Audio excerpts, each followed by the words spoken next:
eno bizeemu Fulufigala yidde okuwatta Malemi Junior obutwa singa taamuviireko ddala akatambi ogenda kubanga okafuna mu maaso awo. Omukulembeze w'eggwanga His Excellency Yoweri Kaguta Museveni naye agamba nti aba South Africa abawangalira mu ggwanga lya Uganda tebagenda kubazzaayo waabwe nti kubanga muno balina bizinesi ennene ate ezizimba eggwanga lyaffe Uganda. Ngenda kubanga naye mubatuusaako mu maaso awo. MC Chumi wamu ne Modo Music banange nabo kyetaagisa nga ate wamma mubeerabiddeko mu maaso awo. Mugamba mutya mwasibye mutya abantu bange kansubire nti muli bulungi ba mikwano ng'enkola yaffe mbasaba video no mukimpe like era nensaba gwe wenna atanaba kusubscribinga wano ku Sylvia News Extra nti mukwano subscribinga era onyigire mu notification bell olemesibwanga byonna bye mba nteekayo wano ku Sylvia News Extra. Nyola okusabirako mu mwenna abalwadde abakosefu ntisaba ekisa kya Mukama ate kibatuukeko ba mikwano. Suvi Airport Pickup and Transport Service banange tutambuliza ddala abantu. Sheikh Ashrafu Dembe musomi wa dduwa akola ku nsonga z'okwagala kufuna butuuze bweru business nga tezitambula bulungi mukubireko agenda kulombera ate wamma edduwa. Munange oluyitaayita ekirombadde ndi eyo nga sigwako Uncle Chumi wamu ne Modo Music laba munange be beegambye mu katambi ate tweyongereyo banange abaana bano katubalabi tweyongereyo. Modo is my engagement.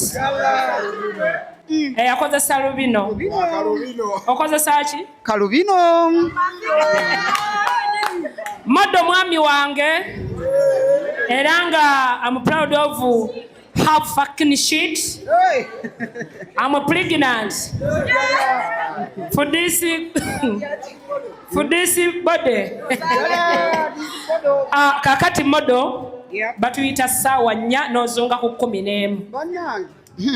Munange mba nkyatabaala ensi eno mba nkyezzaako kannakolimuva.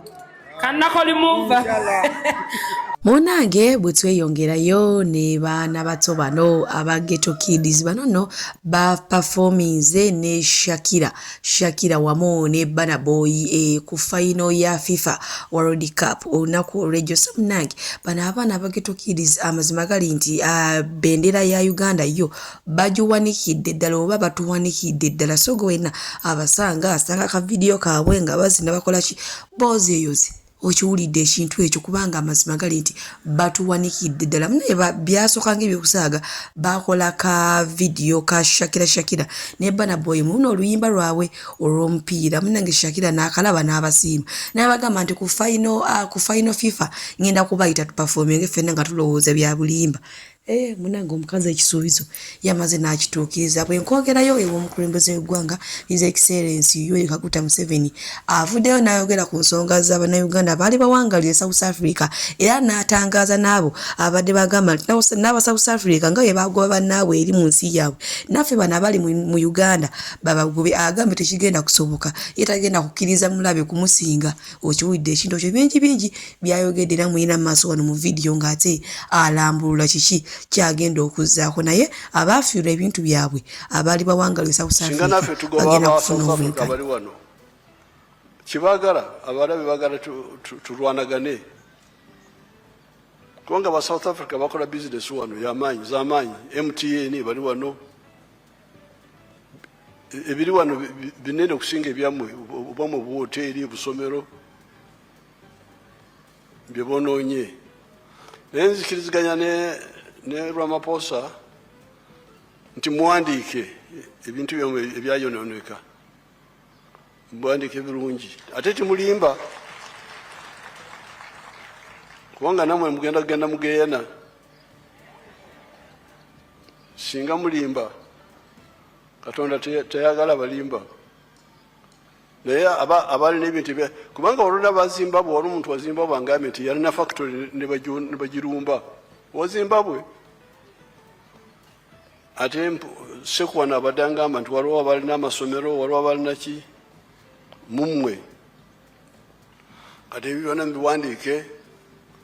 Ne Kasolo agambe nti amaze okukwatagana na minisita weeyo naye kati njogedde ne President Ramaphosa mbiwandiike bulungi. Wano abaddugavu bajja Abafrika bajja bajjudde wano saagala kuwulira omuntu yenna mumwe agamba nti abaddugavu abali wano tebazeno.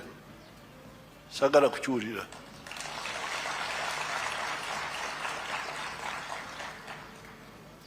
Mugambe Prince Ramaphosa nti mulina okutereeza ensonga eyo kubanga kirimu obulabe.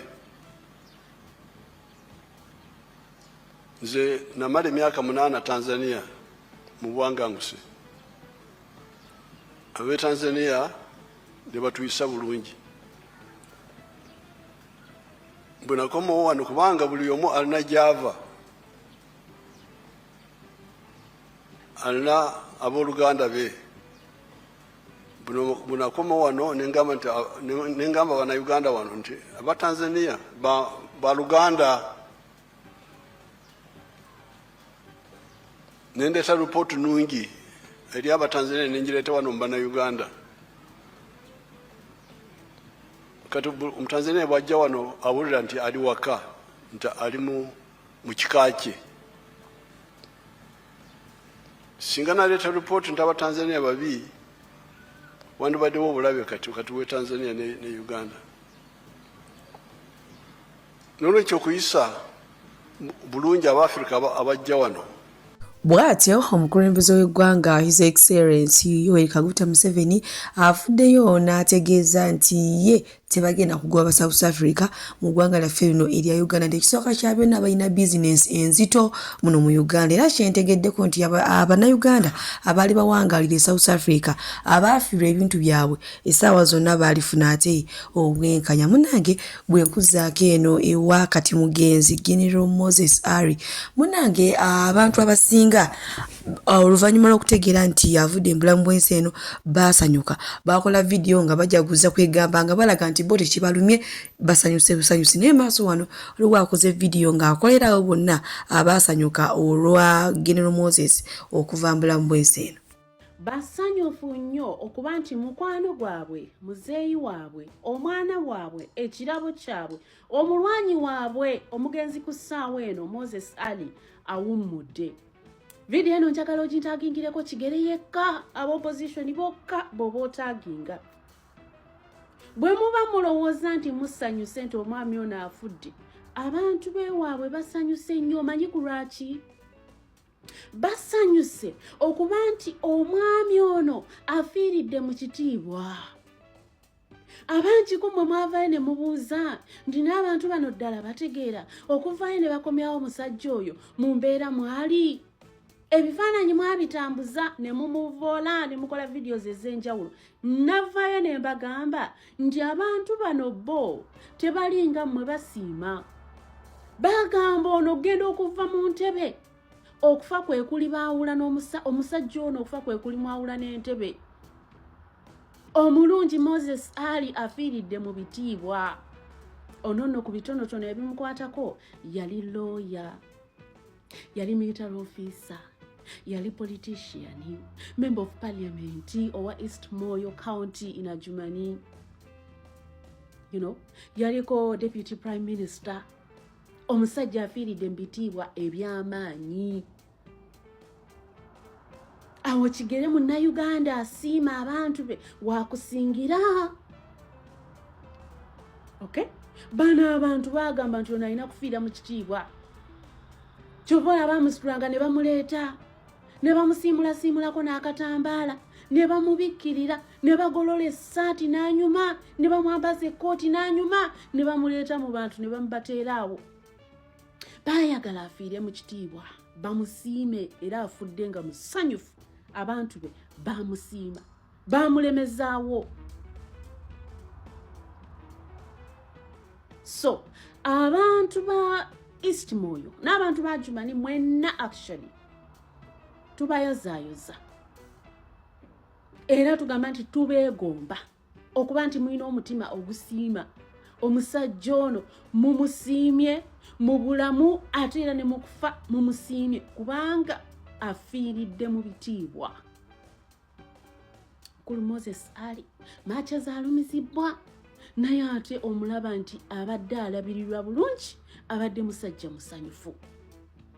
Tusaba ya Allah nannyini buyinza omwoyo gw'omugenzi agulamuze ekisa, amugaziize entaana ye, amusonyiwe ebyamusobako. Omwami ono tabadde musajja wa katemba, tabadde musajja muliza amaanya simanyi yakola kino simanyi akoze kisuma tabadde mu scandal nga bw'owulira abantu bwe babeera mu scandals. So tweyongerera ddala bambi okugumya famire ye simanyi oba oluganda muluwulira naye nga tubagumya bataata ne bamaama nga bwe tweyongera okusabira omwoyo gw'omugenzi. Kigere nkunnyonnyodde ensonga lwaki omwami ono yabeerangawo ne bamuleetanga bwali ne bamuteeka ku katebaawo kekalike nabagamba ndi nze jjeri nja kwewaayo jjajja nga atuusisa ekiseera akaddiye alemeddwa tumusitule tumuleetaawo mu katebe alamule ensonga tumuzzeeyo tutabule chai anywe ka chai jjajja tujja mumusitula tumuleete mu katebe awo ejjajja ju musonyi okusekera mu vidiyo eno bambi ebadde ya kusaasira omwoyo gwo. Suvi Airport Pickup and Transport Service bakasitoma baffe abalungi nyongera okubajjukiza nti emiwendo gyo twagisaliddeko ddala nga woolabaawo ate nsiiba nti bagamba nti bookinga Suvi Airport Pickup and Transport Service mukwano nze siseererako ddala. Oyagala kugenda mu kyalo, oyagala kukima mu kyalo, oyagala genda ku pate, oyagala genda ku birthday, oyagala kulya ku zizo, kiki oyagala okulya, oyagala kunona ku kisaawe, oyagala kutwala ku kisaawe, bookinga Suvi Airport Pickup and Transport Service. Ate badiyale wojja nongamba munange ebyadala Suvi sente zo nazirabye naye ekyamazima siziwezaawo nja kusalirako oba okitegeera kati so gwe wenna atanaba ku bookinga Suvi Airport Pickup and Transport Service ono ng'ojja n'akusalira nako olinze eki mukwano bookinga Suvi tweyongere monange bwe tweyongerayo ewa Furufiga onono avudde mu mbeera n'alangira Tamale Mirundi Junior ebigambo ebisongovu nga kwatadde n'okumugamba nti singa teyeegendereza oba teyeebereramu ajja kulya obutwa obutali buwera. Furufiga n'akkaatiriza n'agamba nti ye omuntu gw'atayagala asobola okumuwa obutwa bannange. Bano bolwabwe si lwakugwa yanamugamba nti Sister Junior yeewalire ddala Furufiga nti kubanga ye tali mwagala tamwagala ne wali muleetere munyenye ne wali muleetere omwezi tali mwagala. Banaye sigenda kubanga mbiddamu nnyati byayogedde ng'akatambi nkayina maaso wano ngenda kubanga nkabalekerako era nze kamba sibulire wano mwera bokakanya ate tutondere no mubali osibe no nga wetonda nja kuvuma cha Ameria nja muvuma na mukwana bamwesi bamweni nyali bwenja vuma anti yakukaka abantu ndoza yatasobola kumanya werabidde nti wamuvuma n'omukunkwano otubulya n'obulenzi obuto bwayagala nawe nga yakwana ezo likoli zite tezavaayo watunnyonnyola ensi yonna n'ogikakasanga bwe kiri kimalaaya bwe kyakukwana naawe bwe kyagala obulenzi obuto bwe kyagala babbani obyerabidde ezo video gye ziri naffe kwe tusinzira ogamba nti kati ndeka mukwano ndekera ddala ate okkirizanga nti omuntu gundi tanjagala newe ndikola kitali njagala newe mwekakante tali njagala tutuuse maaso ga Ssekasine emirundi egisukka mu 100 you and me ku nsonga emu kusonyiwa kati bwe mba nnakwesonyiwa yawula okusonyiwa n'okwesonyiwa nsobola okuba nnakwesonyiwa lwa abantu balinga naye saakusonyiwa ku mutima ku bintu byozizonvuma nga toyimirako ku bintu n'amagulu nze siringa Abameri abavuma enkya ne muginika amannya nze ngaba n'obutwa nze n'obutwa mbukuwa n'obulya mujja kula obuto butali bwammwe nvaako gwatesobola kwegula byakulya gwazungira ku bantu gwavuma abantu ffe tulina emitima gyakuusiira dda yawulo okkaluba tulina emitima nga gyakuusiira omanyi okwetamwa n'okwekyawa nvaako give me a break and leave me alone. Give me a break and leave me alone. Temuina kyakulya mwenna enjala ebaluma ne muyiika eminyira famire yonna ne bakuwa ekyokuwa n'oyaayaana engegengege okekutambuza wonna wonna n'osaasaana n'okwata bukamera ojja kulya obutali bubwo. Abantu baleke buli omu alina gy'ayitira abantu baleke bw'oba wawulemu okwezuula n'olemu okufuna gy'oyitira pulezidenti wa mu miitinga maaso ku maaso n'oyogera by'oyagala bw'oba teyaku appreciatinga kukuwa kifo omukisa gwo si gwegwange sigaba bifo wantu abanene mbakuwadde ovuma eno kusoma social media n'ojja n'owegayirira ne maama wo n'ensitwa n'entwala n'ensitwa n'empaana n'ensitwa n'ensudiya omanja kiki ekituufu ky'oŋŋamba nti kyekino ky'oyagala sikulaba sikufollowinga si ku TikTok si mu inbox si wa sikukubira simu wakitondeka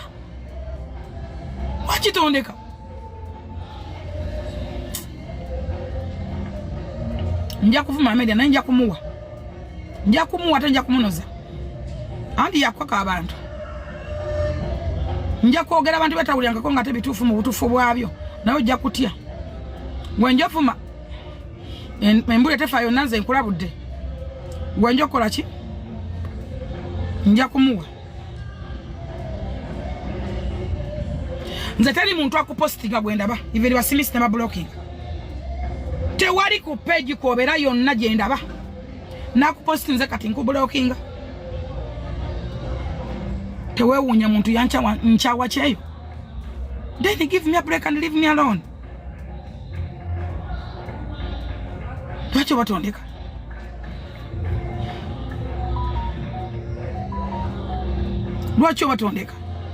gwe nosalawo buli muntu akyaza fulufiga nga ne kufairo kwoli batuuka nokuyita neŋŋamba no lwaki batondeka buli muntu avuma fulufiga gwe gwokyaza buli akakanya fulufiga gwokyaza nakukola ki nakuliira ki nkulese mu buli kkubo lyenkuleseemu newe nkutwala nkulekayo wano watuuka ogenda wagenocide nagamba ddayo fulufiga akuleete ovumanga waki yagana okuwa atensoni wadde okuddamu naguno guliko mumunoonya yabagamba atya nga tomupostinga nga tomulaba yagamba kigambo ki ndeka nvaako sikwogerako ne bwonkubira amasimu nowokyusa simu nga mutwalo nina likodi ziwano oyogera bagezi ntagundi block tewebuuza lwaki togamba nti omukazi kanesonyiwa omukazi mwagatufula babi benkana ki omuntu atakwagala oba omulaba siri kwagala nze siri kwagala ne woolikola ki ne wolina ogw'omwezi oba emunyenyi n'ogindetera. Abalungi abatuwuliriza era abatulaba olunaku olwaleero tukyaddeko ewa Sheikh Ashraf Dembe. Ssebo nsanyusa okubalaba. Amannya agange nze Sheikh Ashraf Dembe akola ku bizibu by'enjawulo. Omuntu singa aba alina ebirwadde musomereddwa tunywa amazzi ga lukuya nga bw'obadde ogalaba tugenda abantu ku kyoto ne twokya emizimu emibi egibabaamu n'okulomba edduwa abantu singa abeera ng'ali wano atuuse sobola okumulombera edduwa waba atatuuse nga mpadde amannya ge naye ng'ali wala maneetaase enamba yange yeeno eri 0707763711 nammwe bannyinaffe abali ebweru oyagala okuba nti oyagala okulombera ku dduwa ng'olina ebizibu viza zibuze amaka gakolongotana sente zikola zimpita mu ngalo ojja kumpeereza ekifaananyi kyo n'amannya go ebyo byokka bijja kummala nja kukulombera edduwa ojja kutereera olunaku olusembayo mu mwezi mba n'edduwa eyawamu ffenna n'abalwadde bange abakadde n'abapya. Assalamu alaikum warahmatullahi wabarakatuh.